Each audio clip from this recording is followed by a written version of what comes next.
திராவிட கட்சிகளில் கூட்டணி இல்லாமல் பரிசோதனை அடிப்படையில் இந்த தேர்தலில் முயற்சித்துள்ளதாக தெரிவித்துள்ள தென்சென்னை பாஜக வேட்பாளர் தமிழிசை சவுந்தரராஜன் நல்ல ஆரம்பம் ஏற்பட்டிருக்கிறது என்றார். எக்ஸிட் போலோட எக்ஸாக்ட் போல்ல நான் இன்னும் அதிகமா எதிர்பார்க்கிறோம்.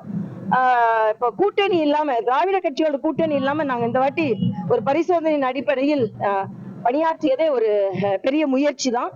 ஆக அந்த முயற்சியில இப்ப திமுக கூட உள்ள கூட்டணி எல்லாம் ஒன்றாக இருக்கிறது.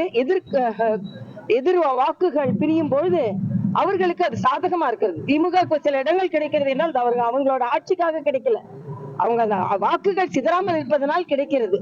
ஆனா வருங்காலத்துல மக்கள் அதையும் புரிந்து கொண்டு நல்லாட்சிக்கு நல்ல கட்சிக்கு வாக்களிப்பார்கள். அதான் இப்ப ஒரு ஆரம்பம், ஒரு நல்ல ஆரம்பம் ஏற்பட்டு இருக்கிறது என்றுதான் நான் சொல்லுவேன்.